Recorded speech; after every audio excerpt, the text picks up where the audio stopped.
जिना से भी ज्यादा वो है अपने हाथों से अपने ऊपर गुस्ल को फर्ज करना।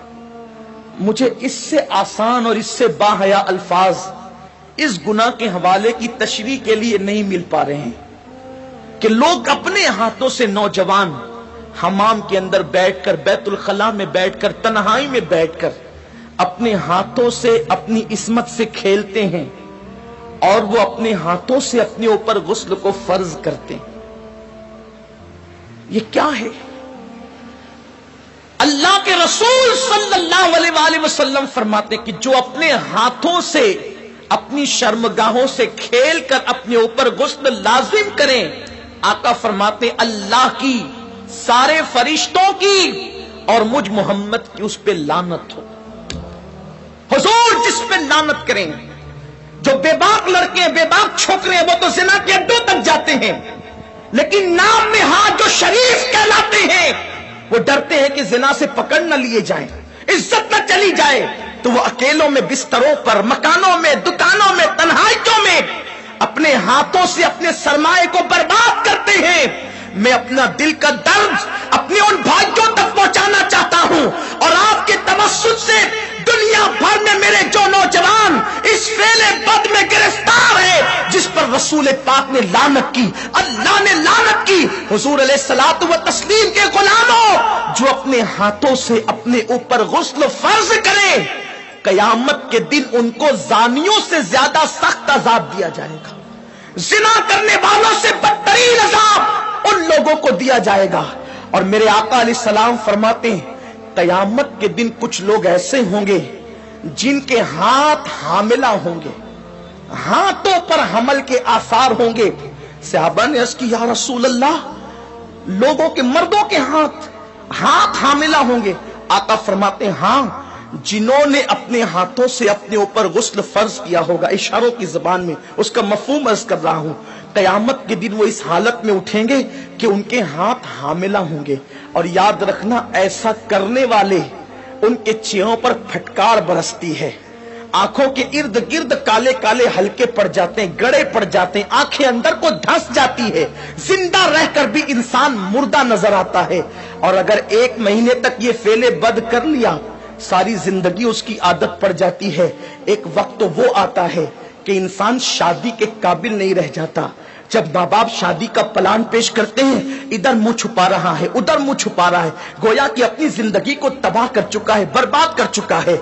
सुन्नी दावत इस्लामी के इज्तिमा में आने वालों, वक्त के इख्तिसार को मलहूज रखते हुए बस इतना पैगाम आपको दे दूं, अगर आज से पहले किसी ने अपने हाथों अपने ऊपर गुस्ल फर्ज करके हुजूर की लानत मोल ली है, अल्लाह उसके रसूल की लानत का वो शिकार हुआ है, अल्लाह अकबर, तो वो आज इस सुन्नी इज्तिमा में सच्ची तौबा करे। इसलिए कि तौबा इंसान की जिंदगी को बदल देती है।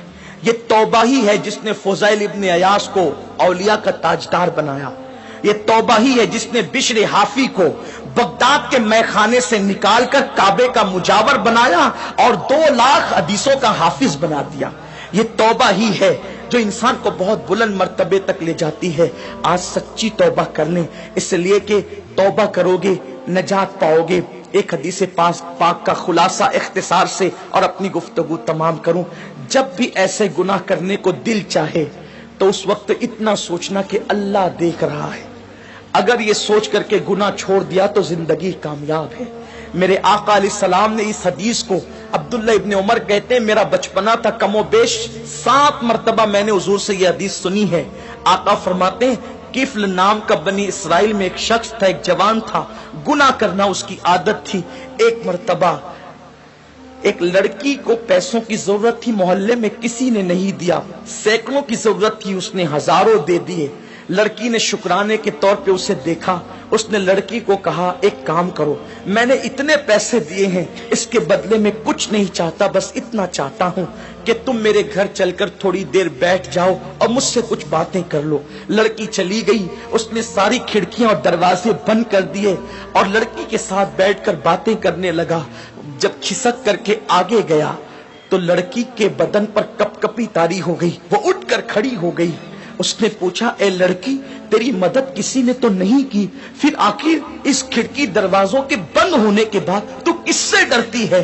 تو لڑکی نے جواب دیا کہ کوئی نہیں دیکھ رہا ہے، کفل تو نے 1000 بار ایسے کام کیے ہوں گے، لیکن آج سے پہلے میں نے ایسے کوئی کام نہیں کیا، مجھے ڈر لگتا ہے اگر قیامت میں میرا اللہ مجھ سے پوچھے گا تو نے یہ گناہ کیوں کیا، تو میں رب کی بارگاہ میں جواب دینے کی طاقت کہاں سے لاؤں گی؟ میں اللہ کو جواب نہیں دے سکتی، اس لیے میں ڈر رہی ہوں، وہ مجھے دیکھ رہا ہے۔ کفل نے کہا اگر وہ دیکھ رہا ہے تو تو یہاں سے چلی جا۔ لڑکی چلی گئی، ادھر لڑکی گھر سے باہر نکلی، ادھر موت کا فرشتہ گھر میں داخل ہوا، کفل کی روح نکالی۔ اللہ اکبر! یعنی اگر کفل گناہ سے نہ بچتا تو کس حالت میں اس کو موت آتی، ذرا سوچیں۔ بستروں پہ لیٹ کر اپنے اعضاء سے کھیلنے والوں کو میں پوچھنا چاہتا ہوں، گندی تصویریں دیکھ کر اپنے اوپر غسل فرض کرنے والوں کو پوچھنا چاہتا ہوں، زنا کے مناظر دیکھ کر اپنے جذبات پہ بے قابو کرنے والے میری قوم کے جوانوں سے، میرے بھائیوں سے پوچھنا چاہتا ہوں، میں اپنے قوم کے مستقبل کو کتنا تاریک دیکھوں۔ جو قوم کبھی مصلی پر رات گزارتی تھی، پاک آنکھوں کو رو رو کر کے پاک کرتی تھی، آج اس قوم کے جوان بستروں پہ ناپاک ہو رہے ہیں، اپنے ہاتھوں سے ناپاکی کو خرید رہے ہیں۔ اللہ اکبر! سوچو اگر اسی حالت میں موت کا فرشتہ آ گیا اور موت آ گئی تو اللہ کو کیا جواب دو گے؟ کیا منہ دکھاؤ گے رب کی بارگاہ کے اندر؟ اللہ اکبر! کفل جیسی وہ لڑکی گھر سے باہر نکلی، موت کا فرشتہ آیا، کفل کی روح نکالی اور کفل مر گیا۔ جنگل کی آگ کی طرح یہ بات پھیل گئی پورے محلے میں، کفل مر گیا، مر گیا، مر گیا۔ کچھ عابدان اور زاہدان نے خشک نے باتیں کی، اتنا پاپی تھا، پتہ نہیں اس کا منہ کیسا ہو گیا ہوگا۔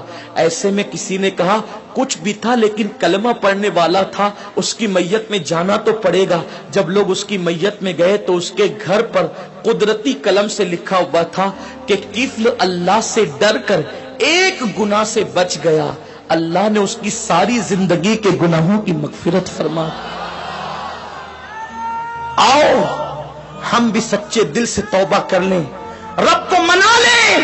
زندگی کا کوئی بھروسہ نہیں، اور اتنے بڑے اجتماع میں آئے ہو، میں تو بس اتنا کہتا ہوں یہاں سے جاؤ تو یہ عزم لے کر جاؤ، انشاءاللہ نہ گناہ کریں گے نہ گناہ کرنے دیں گے۔ اپنے علاقوں میں جا کر سنی دعوت اسلامی کی شاخیں قائم کریں گے، برکات شریعت کا درس دیں گے، اجتماع کریں گے تاکہ ہمارے نوجوان گناہوں سے بچ سکے۔ ممکن ہے اپنی فغاں سے چند لوگ ہی بچ جائیں تو یہی اپنے لیے نجات کو کافی ہے۔ اللہ تبارک و تعالیٰ سے دعا ہے میرا اللہ مجھے آپ سب کو عمل کی توفیق دے۔ باتیں تو بہت ہے لیکن وقت مختصر ہے۔ یہ قصہ لطیف ابھی ناتمام تھا، جو کچھ یہ قصہ لطیف ابھی ناتمام ہے، جو کچھ بیاں ہوا وہ آغاز باب تھا۔ گفتگو کے درمیان کوئی غلطی اللہ معاف فرمائے۔ وما علینا الا البلاغ